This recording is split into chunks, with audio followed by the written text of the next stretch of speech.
नमस्ते। आज हम गर्भावस्था में कैसा आहार करना चाहिए, कैसा नहीं करना चाहिए, इस विशेष विषय पर चर्चा करेंगे। गर्भावस्था परमपिता परमात्मा का दिया हुआ एक बहुत अनुपम उपहार स्त्री जाति के लिए। परमात्मा की उत्पादक शक्ति पुरुष में और स्त्री में, दोनों में ईश्वर ने दी है, परमात्मा ने दी है। लेकिन इनमें भी कुछ विशेष जिम्मेदारियां, विशेष ध्यान, विशेष देखरेख करने की जो जिसको कहते हैं उत्तरदायित्व, वह माता के हाथ में होता है। माता निर्माता भवति।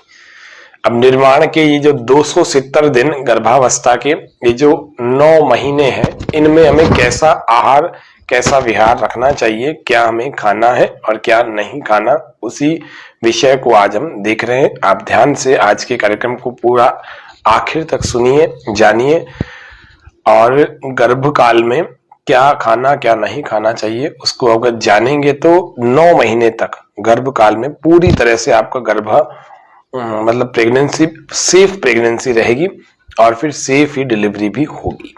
यदि हम कुछ चीजों को खाना बंद कर दें और कुछ चीजों को खाना प्रारंभ कर दें तो निश्चित रूप से 9 महीनों में आपको कष्ट नहीं होंगे, और होंगे तो नाम मात्र के होंगे। यहां तक कि प्रसव का कष्ट, जिसको डिलीवरी में पेन होना कहते हैं, वह भी नहीं होगा, या अंतिम दिनों में जो दर्द होता है वह भी नहीं होगा, यदि आप आज की बातों को ध्यान से सुनेंगे, समझेंगे और उसको अप्लाई करेंगे। तो गर्भावस्था में क्या लेना चाहिए आहार में? पत्ता गोभी, फूल गोभी, गाजर, मूली, मोगरी, प्याज वगैरह, इन सब चीजों को भोजन में लिया जा सकता है। पालक की सब्जी में सबसे ज्यादा आयरन होता है, लौह तत्व अधिक पाए जाते हैं, तो उनको हमें लेना चाहिए। हरी पत्तेदार जितनी भी सब्जियां हैं उनको लेना चाहिए। ताजे फलों का रस, संतरा, अंगूर, मौसमी और सेब, नाशपाती, दूध, शहद, ये सब पथ्य आहार में आते हैं, अर्थात ये ले सकते हैं, इनसे कोई हानि नहीं होगी। इस पूरे गर्भावस्था के काल में जितना पौष्टिक आहार लेंगे, उस पौष्टिक आहार से जितना शरीर को शक्ति प्राप्त होगी, उतनी मानसिक स्थिति भी हमारी सबल, सक्षम और समर्थ रहेगी। इसीलिए गर्भिणी महिला को या गर्भवती स्त्री को घी, दूध, दही और हरी पत्तेदार सब्जियां भरपूर मात्रा में लेनी चाहिए। अब सावधानियों की बात करते हैं, अपथ्य की बात करते हैं, यानी कि हमें क्या नहीं लेना चाहिए गर्भावस्था के दौरान। तो पहली, त्रिफले से बचना चाहिए, क्योंकि ये रेचक पदार्थ है ना, जितने भी ये क्या कहते हैं, गर्भपात के कारण बनते हैं। गर्भपात यानी अबॉर्शन के कारण बनते हैं। तो बड़ी मुश्किल से व्यक्ति ऐसी स्थिति में माता आती है, कईयों को तो कंसीव ही नहीं हो पाता, बड़ी मुश्किल से कंसीव हुआ। अब उस दौरान भी अगर खान पान में आप ध्यान नहीं रखेंगे तो क्या होगा, गर्भपात यदि हो जाएगा या ऐसी स्थिति बन जाएगी, या गर्भाशय संकुचित हो जाएगा, या उसकी पकड़ कमजोर रह जाएगी, या उसमें ऐसी धारण शक्ति नहीं रहेगी, तो ये 9 महीने तक कैसे चलेगा। इसीलिए गर्भावस्था के दौरान हमें त्रिफला, एलोवेरा आदि इस तरह की चीजें हमें नहीं लेनी चाहिए। हरड़ की बात जहां की जाए तो जितने भी गर्म प्रकृति के लोग हैं, जिनकी प्रकृति गर्म है, थोड़ी सी चीज भी गर्म लग जाती है, वे गर्भवती स्त्री और दुर्बल व्यक्ति, ऐसे लोगों को हरड़ का सेवन बहुत सावधानी से करना चाहिए। अगर थोड़ा सा भी यदि हानि महसूस हो रही है तो आपको इसका सेवन बंद कर देना चाहिए। और गर्भावस्था में तो कोशिश करें, कब्ज को दूर करने के लिए दूसरे सामान्य साधारण उपाय है, दिनचर्या अच्छी रखेंगे तो वैसे कब्ज होगा भी नहीं। तो हरड़ का तो प्रयोग बिल्कुल ना करें, वो ज्यादा उत्तम रहेगा गर्भावस्था के काल में। चाय और कॉफी की जहां बात की जाए तो कॉफी यदि हम गर्भावस्था में लेंगे तो बच्चे का वजन कम होने की बड़ी संभावना रहती है। बच्चा कमजोर, दुर्बल पैदा होता है, बहुत कम वजन वाला होता है, तो इसीलिए कॉफी का सेवन ना करें, या कर रहे हैं तो बहुत कम करें, बहुत कम, रेयर। गर्भावस्था में तिल का सेवन बिल्कुल निषेध है, निषेध, बिल्कुल कभी नहीं करना चाहिए, और काले तिल से तो बिल्कुल अबॉर्शन हो जाता है। यदि माता लिपस्टिक लगाती है तो लिपस्टिक लगाने का भी एक कॉन्सिक्वेंस, एक दुष्परिणाम होता है। संतान पीलिया से ग्रस्त हो सकती है, पीलिया से ग्रस्त। इसीलिए वैसे तो लिपस्टिक लगाए नहीं 9 महीनों तक, यदि फिर भी लगा रहे हैं तो आपको तुरंत अपना जहां से आए या खाने पीने से ठीक पहले आप इसको पोंछ लीजिए, क्योंकि ये भोजन के साथ में अंदर जाती है, पानी के साथ में अंदर जाती है। यदि लिपस्टिक अंदर चली गई तो आपके गर्भस्थ जो शिशु है, संतान है जो आपके पेट में पल रही है, गर्भ में पल रही है, वे पीलिया से ग्रस्त भी हो सकते हैं और कमजोर भी हो सकते हैं बहुत। इसीलिए आपको लिपस्टिक से बच के रहना है। दाल की बात की जाए तो गर्भावस्था में दालों का सेवन ना ही करें, ज्यादा ठीक है, क्योंकि गरिष्ठ होती है दालें, पचने में भारी होती है। मूंग की दाल आप सेवन कर सकते हैं। मूंग की दाल जो है पचने में हल्की होती है, जल्दी पच जाती है। तो जल्दी पचने वाली दाल इतनी आसानी से मूंग पच जाती है, तो मूंग का सेवन, मूंग की दाल का सेवन आप कर सकते हैं। देर से पचने वाले जितने भी पदार्थ हैं, चाहे उत्तेजक पदार्थ हो, खट्टे पदार्थ हो, खट्टी सब्जियां हो, खट्टे फल हो, फास्ट फूड हो, जंक फूड हो, मिठाइयां हो बहुत, और उसके अलावा तले हुए पदार्थ, ये सब चीजें गर्भ अवस्था की माताओं को नहीं लेनी चाहिए। सावधानी है, ये अपथ्य है, ये लेंगे तो गर्भ को नुकसान होगा, बहुत ज्यादा हानि हो सकती है और गर्भपात भी हो सकता है। उत्तेजक पदार्थों को लेने से नुकसान हो जाता है। जिन स्त्रियों को एसिडिटी की प्रॉब्लम हो, पित्त ज्यादा बढ़ जाता है, खट्टी डकारें आती हैं, ऐसी स्त्रियों को मिर्च, बैंगन, प्याज, गुड़, उनको मिर्च, लहसुन, प्याज, बैंगन, काली मिर्च, इन चीजों से परहेज करना है। जिनको एसिडिटी की प्रॉब्लम है, सीने में जलन की प्रॉब्लम है, लाल मिर्च से बचना है, जितने गर्म मसाले उनसे बचना है, क्योंकि एसिडिटी बढ़ेगी तो भी संतान के लिए नुकसान करने वाली है, अपने लिए भी करने वाली है। मूली और पपीता भी इन्हीं प्रकृति की चीजों में, उष्ण प्रकृति की चीजों में आते हैं। इन पदार्थों का संपूर्ण रूप से त्याग करना चाहिए। बकरी का दूध ले सकते हैं, यदि बकरी का न मिले तो गाय का दूध, देशी गाय का दूध ले सकते हैं। खट्टे फलों का सेवन गर्भिणी स्त्री को नहीं करना चाहिए। हाँ, यदि आंवला की भी बात की जाए, आंवला बहुत उपयोगी होता है गर्भावस्था में महिला के लिए। तो आपको आंवला कच्चा नहीं खाना, कच्चा फल बहुत खट्टा होता है। आप आंवले को मुरब्बे के रूप में खा सकते हैं, इससे प्रसव की पीड़ा भी बहुत कम होती है। गर्भावस्था में उपवास बिल्कुल नहीं रखना। पपीते की बात की जाए तो पपीता पक्का हो, पका हुआ हो, कच्चा हो, किसी भी स्थिति का पपीता हो, नहीं खाना है। अनानास नहीं खाना, अनानास यानी पाइनएप्पल, पपैया एंड पाइनएप्पल बिल्कुल प्रोहिबिटेड, बिल्कुल नहीं लेने गर्भावस्था के पूरे 9 महीने में, क्योंकि अनानास से गर्भाशय संकुचित हो जाता है, और संकुचित हो जाता है तो गर्भपात होने की संभावना होती है। जितने रेचक पदार्थ हैं, ज्यादा पेट साफ करने वाली चीजें, इनको आपको नहीं लेना है। अरंडी का तेल नुकसान नहीं करेगा, ले सकते हैं कब्ज को दूर करने के लिए। अरंडी का तेल कैसे लेना चाहिए वो हम विधि अगले कार्यक्रम में आपको बताएंगे। आज गर्भावस्था के लिए आहार विहार का प्रथम भाग है प्याज का सेवन। गर्भावस्था के दौरान बिल्कुल कम से कम करें या ना करें, क्योंकि गर्भावस्था में प्याज का सेवन हानिकारक होता है।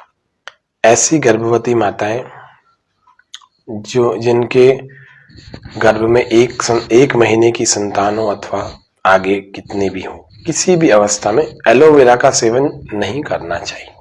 एलोवेरा के जूस का, एलोवेरा के गूदे का, एलोवेरा के अचार का नहीं करना चाहिए। जो माताएं प्रसव के बाद संतान को दूध पिला रही हैं, ऐसी माताओं को भी एलोवेरा का सेवन नहीं करना चाहिए। गर्भावस्था में हींग का सेवन ना करें। हींग का सेवन माता को और संतान को, दोनों को हानि पैदा करेगा। अगर संतान में, जैसे संतान उत्पन्न हो गई और माता उसको दूध पिला रही है, यदि संतान में गर्मी का विकार है, ज्यादा गर्म हो जाता है अगर उसका शरीर, तब भी माता को हींग का सेवन नहीं करना चाहिए, क्योंकि दूध तो उसी माता का ही तो पी रहा है। लहसुन की बात करें तो लहसुन गर्भावस्था के दौरान माता को नहीं करना चाहिए, या कर रहे हैं तो बहुत सोच समझ कर करें। आपकी प्रकृति ठंडी है तो करें। जैसा कि मैंने अभी पहले बताया था कि गर्भावस्था के दौरान खट्टी चीजों का सेवन नहीं करना चाहिए, तो अमचूर का, कच्ची कैरी का, इन सब चीजों का और अचार का भी प्रयोग ना करें, आपके लिए बहुत उत्तम रहेगा। नारंगी की बात करें तो बच्चों को, बूढ़ों को और गर्भवती स्त्रियों को कभी भी नारंगी का जूस, खट्टी नारंगी का जूस नहीं देना चाहिए। यदि बहुत जरूरी है तो इसमें मौसमी का थोड़ा जूस मिला लेंगे।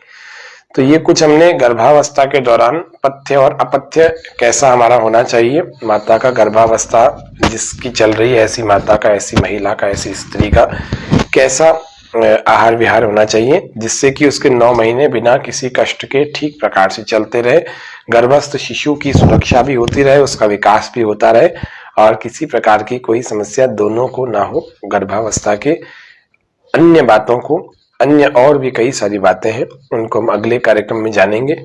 आज इतना ही रखते हैं। जय हिंद, नमस्ते।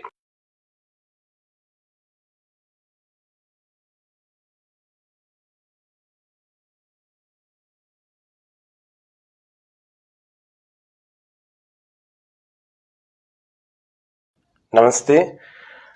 आज हम गर्भावस्था में कैसा आहार करना चाहिए, कैसा नहीं करना चाहिए, इस विशेष विषय पर चर्चा करेंगे।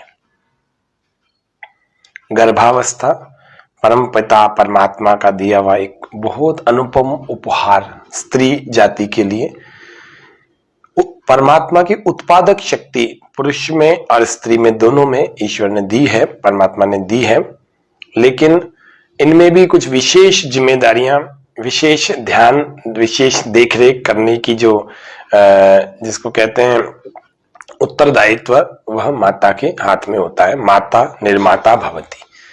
अब निर्माण के ये जो 270 दिन गर्भावस्था के, ये जो 9 महीने हैं, इनमें हमें कैसा आहार, कैसा विहार रखना चाहिए, क्या हमें खाना है और क्या नहीं खाना, उसी विषय को आज हम देख रहे हैं। आप ध्यान से आज के कार्यक्रम को पूरा आखिर तक सुनिए, जानिए, और गर्भकाल में क्या खाना क्या नहीं खाना चाहिए उसको अगर जानेंगे तो 9 महीने तक गर्भकाल में पूरी तरह से आपका गर्भ मतलब प्रेगनेंसी, सेफ प्रेगनेंसी रहेगी और फिर सेफ ही डिलीवरी भी होगी।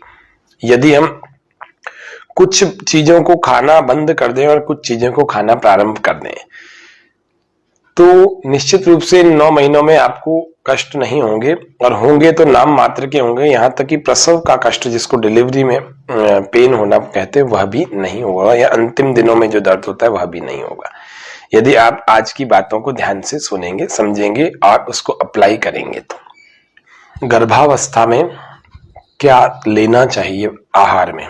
पत्ता गोभी, फूल गोभी, गाजर, मूली, मोगरी, प्याज वगैरह, इन सब चीजों को भोजन में लिया जा सकता है। पालक की सब्जी में सबसे ज्यादा आयरन होता है, लौह तत्व अधिक पाए जाते हैं, तो उनको हमें लेना चाहिए। हरी पत्तेदार जितनी भी सब्जियां हैं उनको लेना चाहिए। ताजे फलों का रस, संतरा, अंगूर, मौसमी और सेब, नाशपाती, दूध, शहद, ये सब पथ्य आहार में आते हैं, अर्थात ये ले सकते हैं, इनसे कोई हानि नहीं होगी। इस पूरे गर्भावस्था के काल में जितना पौष्टिक आहार लेंगे, उस पौष्टिक आहार से जितना शरीर को शक्ति प्राप्त होगी, उतनी मानसिक स्थिति भी हमारी सबल, सक्षम और समर्थ रहेगी। इसीलिए गर्भिणी महिला को या गर्भवती स्त्री को घी, दूध, दही और हरी पत्तेदार सब्जियां भरपूर मात्रा में लेनी चाहिए। अब सावधानियों की बात करते हैं, अपथ्य की बात करते हैं, यानी कि हमें क्या नहीं लेना चाहिए गर्भावस्था के दौरान। तो पहली, त्रिफले से बचना चाहिए, क्योंकि ये रेचक पदार्थ है ना, जितने भी ये क्या कहते हैं, गर्भपात के कारण बनते हैं। गर्भपात यानी अबॉर्शन के कारण बनते हैं। तो बड़ी मुश्किल से व्यक्ति ऐसी स्थिति में माता आती है, कईयों को तो कंसीव ही नहीं हो पाता, बड़ी मुश्किल से कंसीव हुआ। अब उस दौरान भी अगर खान पान में आप ध्यान नहीं रखेंगे तो क्या होगा, गर्भपात यदि हो जाएगा या ऐसी स्थिति बन जाएगी या गर्भाशय संकुचित हो जाएगा या उसकी पकड़ कमजोर रह जाएगी या उसमें ऐसी धारण शक्ति नहीं रहेगी तो ये 9 महीने तक कैसे चलेगा। इसीलिए गर्भावस्था के दौरान हमें त्रिफला, एलोवेरा आदि इस तरह की चीजें हमें नहीं लेनी चाहिए। हरड़ की बात जहां की जाए तो जितने भी गर्म प्रकृति के लोग हैं, जिनकी प्रकृति गर्म है, थोड़ी सी चीज भी गर्म लग जाती है, वे गर्भवती स्त्री और दुर्बल व्यक्ति, ऐसे लोगों को हरड़ का सेवन बहुत सावधानी से करना चाहिए। अगर थोड़ा सा भी यदि हानि महसूस हो रही है तो आपको इसका सेवन बंद कर देना चाहिए। और गर्भावस्था में तो कोशिश करें, कब्ज को दूर करने के लिए दूसरे सामान्य साधारण उपाय है, दिनचर्या अच्छी रखेंगे तो वैसे कब्ज होगा भी नहीं। तो हरड़ का तो प्रयोग बिल्कुल ना करें, वो ज्यादा उत्तम रहेगा गर्भावस्था के काल में।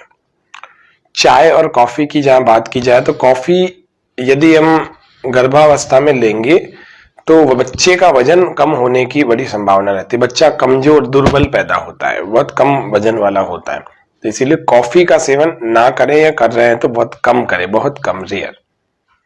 गर्भावस्था में तिल का सेवन बिल्कुल निषेध है, निषेध, बिल्कुल कभी नहीं करना चाहिए। और काले तिल से तो बिल्कुल अबॉर्शन हो जाता है। यदि माता लिपस्टिक लगाती है तो लिपस्टिक लगाने का भी एक कॉन्सिक्वेंस, एक दुष्परिणाम होता है, संतान पीलिया से ग्रस्त हो सकती है, पीलिया से ग्रस्त। इसीलिए वैसे तो लिपस्टिक लगाए नहीं 9 महीनों तक, यदि फिर भी लगा रहे हैं तो आपको तुरंत अपना जहां से आए या खाने पीने से ठीक पहले आप इसको पोंछ लीजिए, क्योंकि ये भोजन के साथ में अंदर जाती है, पानी के साथ में अंदर जाती है। यदि लिपस्टिक अंदर चली गई तो आपके गर्भस्थ जो शिशु है, संतान है जो आपके पेट में पल रही है, गर्भ में पल रही है, वे पीलिया से ग्रस्त भी हो सकते हैं और कमजोर भी हो सकते हैं बहुत। इसीलिए आपको लिपस्टिक से बच के रहना है। दाल की बात की जाए तो गर्भावस्था में दालों का सेवन ना ही करें, ज्यादा ठीक है, क्योंकि गरिष्ठ होती है दालें, पचने में भारी होती है। मूंग की दाल आप सेवन कर सकते हैं। मूंग की दाल जो है पचने में हल्की होती है, जल्दी पच जाती है, तो जल्दी पचने वाली दाल इतनी आसानी से मूंग पच जाती है, तो मूंग का सेवन, मूंग की दाल का सेवन आप कर सकते हैं। देर से पचने वाले जितने भी पदार्थ हैं, चाहे उत्तेजक पदार्थ हो, खट्टे पदार्थ हो, खट्टी सब्जियां हो, खट्टे फल हो, फास्ट फूड हो, जंक फूड हो, मिठाइयां हो बहुत, और उसके अलावा तले हुए पदार्थ, ये सब चीजें गर्भ अवस्था की माताओं को नहीं लेनी चाहिए। सावधानी है, ये अपथ्य है, ये लेंगे तो गर्भ को नुकसान होगा, बहुत ज्यादा हानि हो सकती है और गर्भपात भी हो सकता है। उत्तेजक पदार्थों को लेने से नुकसान हो जाता है। जिन स्त्रियों को एसिडिटी की प्रॉब्लम हो, पित्त ज्यादा बढ़ जाता है, खट्टी डकारें आती हैं, ऐसी स्त्रियों को मिर्च, बैंगन, प्याज, गुड़, उनको मिर्च, लहसुन, प्याज, बैंगन, काली मिर्च, इन चीजों से परहेज करना है। जिनको एसिडिटी की प्रॉब्लम है, सीने में जलन की प्रॉब्लम है, लाल मिर्च से बचना है, जितने गर्म मसाले उनसे बचना है, क्योंकि एसिडिटी बढ़ेगी तो भी संतान के लिए नुकसान करने वाली है, अपने लिए भी करने वाली है। मूली और पपीता भी इन्हीं प्रकृति की चीजों में, उष्ण प्रकृति की चीजों में आते हैं। इन पदार्थों का संपूर्ण रूप से त्याग करना चाहिए। बकरी का दूध ले सकते हैं, यदि बकरी का न मिले तो गाय का दूध, देशी गाय का दूध ले सकते हैं। खट्टे फलों का सेवन गर्भिणी स्त्री को नहीं करना चाहिए। हाँ, यदि आंवला की भी बात की जाए, आंवला बहुत उपयोगी होता है गर्भावस्था में महिला के लिए, तो आपको आंवला कच्चा नहीं खाना, कच्चा फल बहुत खट्टा होता है। आप आंवले को मुरब्बे के रूप में खा सकते हैं, इससे प्रसव की पीड़ा भी बहुत कम होती है। गर्भावस्था में उपवास बिल्कुल नहीं रखना। पपीते की बात की जाए तो पपीता पक्का हो, पका हुआ हो, कच्चा हो, किसी भी स्थिति का पपीता हो, नहीं खाना है। अनन्नास नहीं खाना, अनन्नास यानी पाइनएप्पल, पपैया एंड पाइनएप्पल बिल्कुल प्रोहिबिटेड, बिल्कुल नहीं लेने गर्भावस्था के पूरे 9 महीने में। क्योंकि अनन्नास से गर्भाशय संकुचित हो जाता है, और संकुचित हो जाता है तो गर्भपात होने की संभावना होती है। जितने रेचक पदार्थ हैं, ज्यादा पेट साफ करने वाली चीजें, इनको आपको नहीं लेना है। अरंडी का तेल नुकसान नहीं करेगा, ले सकते हैं कब्ज को दूर करने के लिए। अरंडी का तेल कैसे लेना चाहिए वो हम विधि अगले कार्यक्रम में आपको बताएंगे। आज गर्भावस्था के लिए आहार विहार का प्रथम भाग है प्याज का सेवन। गर्भावस्था के दौरान बिल्कुल कम से कम करें या ना करें, क्योंकि गर्भावस्था में प्याज का सेवन हानिकारक होता है। ऐसी गर्भवती माताएं जिनके गर्भ में एक महीने की संतान हो अथवा आगे कितने भी हो, किसी भी अवस्था में एलोवेरा का सेवन नहीं करना चाहिए। एलोवेरा के जूस का, एलोवेरा के गूदे का, एलोवेरा के अचार का नहीं करना चाहिए। जो माताएं प्रसव के बाद संतान को दूध पिला रही हैं, ऐसी माताओं को भी एलोवेरा का सेवन नहीं करना चाहिए।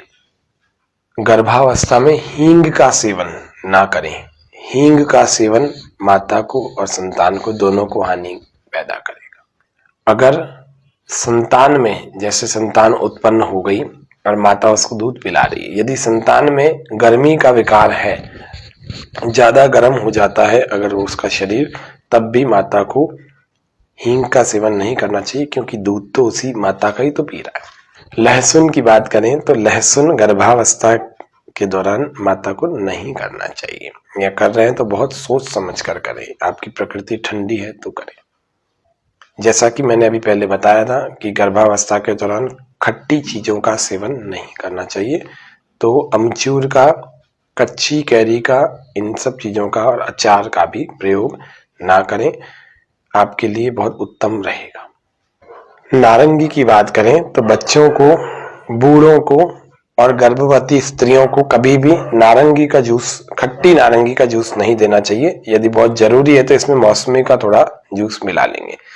तो ये कुछ हमने गर्भावस्था के दौरान पथ्य और अपथ्य कैसा हमारा होना चाहिए, माता का गर्भावस्था जिसकी चल रही है, ऐसी माता का, ऐसी महिला का, ऐसी स्त्री का कैसा आहार विहार होना चाहिए, जिससे कि उसके 9 महीने बिना किसी कष्ट के ठीक प्रकार से चलते रहे, गर्भस्थ शिशु की सुरक्षा भी होती रहे, उसका विकास भी होता रहे और किसी प्रकार की कोई समस्या दोनों को ना हो। गर्भावस्था के अन्य बातों को, अन्य और भी कई सारी बातें हैं, उनको हम अगले कार्यक्रम में जानेंगे।